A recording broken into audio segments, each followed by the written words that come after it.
आप बोलेंगे तेल कैसे निकालते हैं? पुराने जमाने में कोलू होता था ना, उससे तेल निकलता था, अभी भी हो सकता है। बैल की व्यवस्था करनी पड़ेगी, और बैल की व्यवस्था करने के लिए गाय को जिंदा रखना पड़ेगा, बस इतनी सी बात है। बैल तो अभी भी हो जाएंगे, कोलू तो अभी भी चल जाएंगे, और कोलू का निकाला हुआ तेल 1000 गुना क्वालिटी में अच्छा होता है ये जो मशीन से निकाले हुए तेल की तुलना में।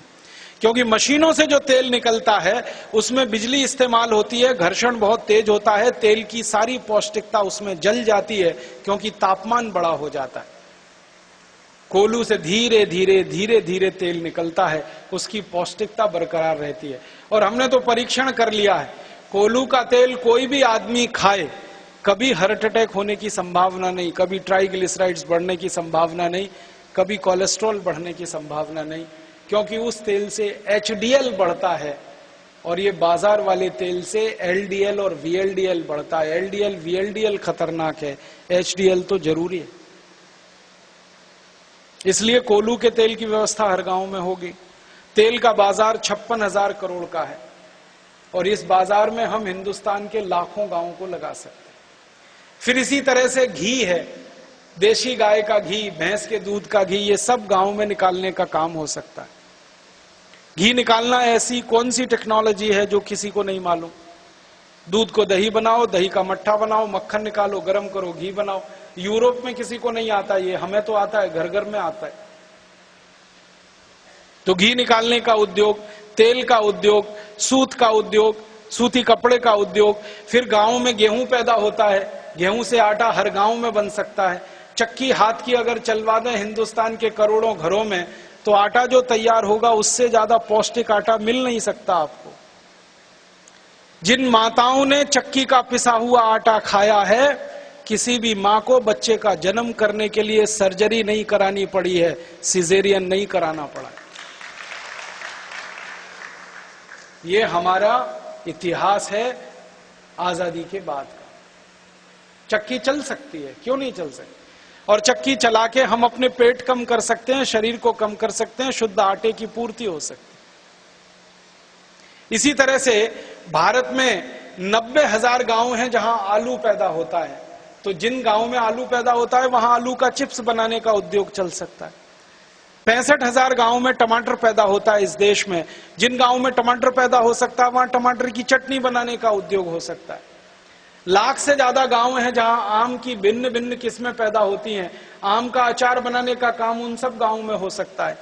पापड़ है, बड़ी है, ये सब बनाने का काम गांव गांव में हो सकता है। तो ये 100 तरह के उद्योग गांव में हमें लगाने हैं। अब इन उद्योगों को लगाने के लिए पूंजी चाहिए। ये पूंजी उस पैसे में से हम निकालना चाहते हैं जो स्विस बैंक से वापस आए, और ये उद्योगों को लगाने के बाद जो बचेगा पैसा, उसमें हम बिजली की व्यवस्था करना चाहते हैं। भारत में लगभग 2.5 लाख गांव हैं जहां बिजली अभी चाहिए। हमने उसकी योजना बनाई है, 10-10 गांव के छोटे समूह बनाएं और 1 मेगावाट का छोटा बिजली घर बनाएं, जिसमें बिजली की खपत हो पूरी की पूरी, बिजली का नुकसान हो कम से कम। अभी हमारे देश में क्या होता है, बिजली बनती है 1000 मेगावाट के पावर स्टेशन, 1500 मेगावाट के पावर स्टेशन। अब 1000 मेगावाट की बिजली बनाएंगे तो उसका वोल्टेज 11-12 हजार 13 हजार पर होगा। अब 11,000 वोल्टेज को इस्तेमाल तो कर नहीं सकते घरों में, तो स्टेप डाउन करना पड़ता है और 110 वोल्ट तक लाने के लिए सारी ऊर्जा को नष्ट करना पड़ता है। फालतू में हमारी 35% बिजली बर्बाद होती है। इस बर्बादी को हम रोकना चाहते हैं। हमारा यह कहना है कि घरों में इस्तेमाल होने वाली बिजली जो 110 वोल्ट की है, उसके लिए छोटे पावर स्टेशन हो।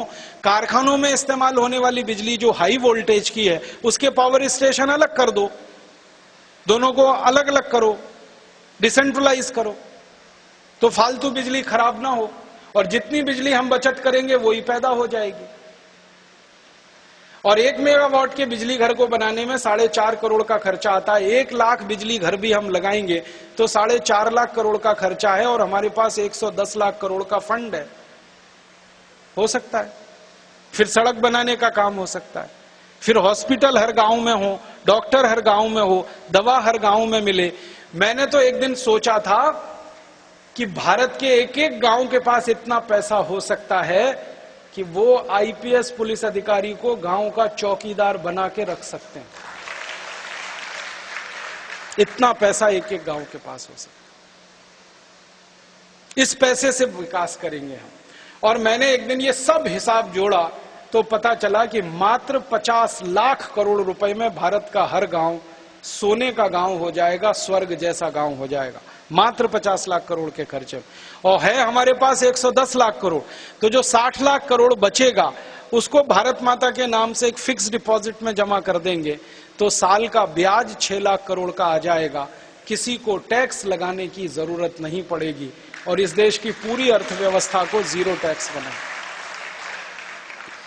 अंग्रेजों ने जो टैक्स लगाए हैं वो अब हम नहीं लगाएंगे। कोई टैक्स की जरूरत ही नहीं है, क्योंकि टैक्स से जितना पैसा आता है वो तो विदेशी पैसे को भारत में ले आए उसके ब्याज से ही आ जाता है।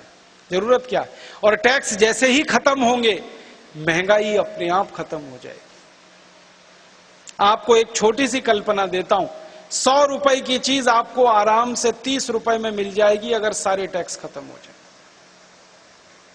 50 रुपए लीटर का जो पेट्रोल है ना, ये 12-13 रुपए लीटर में मिल जाएगा आपको। 35 रुपए लीटर का डीजल है, 7-8 रुपए लीटर में मिल जाएगा टैक्स खत्म होने के बाद। रसोई गैस का सिलेंडर जो 350 का है वो 45 रुपए का मिल जाएगा आपको। बस में आना और जाना करते हैं, अगर ग्वालियर से कहीं जाएं 100 रुपए का टिकट लगे, 30 रुपए में ही पहुंच जाएंगे आप। रेल में भी वही होगा, हवाई जहाज में भी वही होगा। आपके बच्चे पढ़ते हैं इंजीनियरिंग में, मेडिकल में, सबका खर्चा 70% कम हो जाए। महंगाई 70% एक दिन में खत्म हो जाएगी टैक्स व्यवस्था को हटाते। अब महंगाई कम होगी तो गरीबों के लिए रास्ते खुल जाएंगे, आराम से उनकी जिंदगी वो बिता पाएंगे। और एक बड़ा काम होगा, इनकम टैक्स खत्म जैसे ही होगा सारा काला धन इस देश में सफेद हो जाएगा एक झटके। अभी 36 लाख करोड़ का काला धन इस देश में है जो बंद पड़ा है तिजोरियों में। फिर जब वो सफेद हो जाएगा तो कोई उसको तिजोरी में नहीं रखेगा, सारा धन बाहर आ जाएगा। या तो लोग बैंक में जमा करेंगे, या उसको खर्चे में डालेंगे, या उससे उद्योग और व्यापार करेंगे। तीनों ही स्थिति में पैसा बाजार में घूमेगा। और 36 लाख करोड़ अगर हमें मिलता है एक झटके में तो कटोरा लेकर भीख मांगने भारत को किसी देश के दरवाजे जाना नहीं पड़ेगा। देश का सारा विकास स्वावलंबी होगा, स्वदेशी होगा।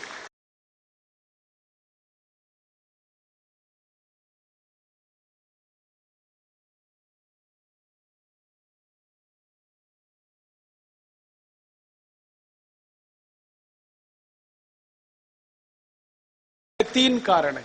सबसे बड़ा कारण यह है कि नोट जितना बड़ा उसके नकली होने की संभावना उतनी बड़ी। पाकिस्तान से नकली नोट आते हैं, आप जानते हैं। 15 से 20% करेंसी हमारी नकली हो चुकी है, ये सरकार कहती है। हर साल पाकिस्तान 18-20 हजार करोड़ की नकली करेंसी हमारे देश में डाल देता है। और जब भी नकली करेंसी पकड़ी जाती है तो 1000 के नोट, 500 के और 100 के नोट पकड़े जाते हैं। 50 का नोट आज तक नहीं पकड़ा गया। जानते हैं क्यों? एक बार मैंने एक सीबीआई अधिकारी को पूछा था कि जब पाकिस्तानी एजेंटों को आप पकड़ते हैं नकली नोट के साथ तो उनसे पूछने में क्या पता चलता है? तो उन्होंने कहा ये पता चलता है कि 1000 का नोट बनाना आसान है, 500 का भी आसान है, 100 का भी आसान है।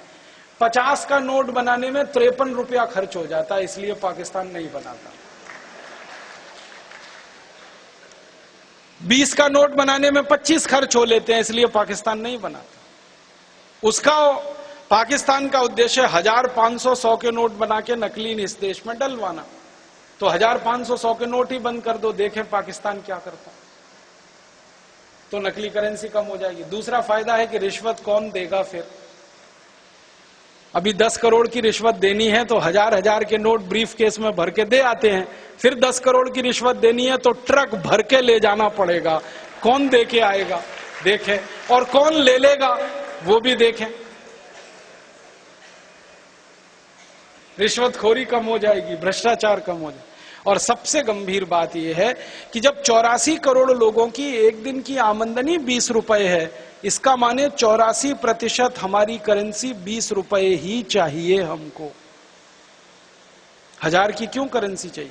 84 करोड़ लोगों ने 1000 का नोट नहीं देखा है अपनी जिंदगी में, क्यों उनको 1000 का नोट पकड़ाना? उनको 20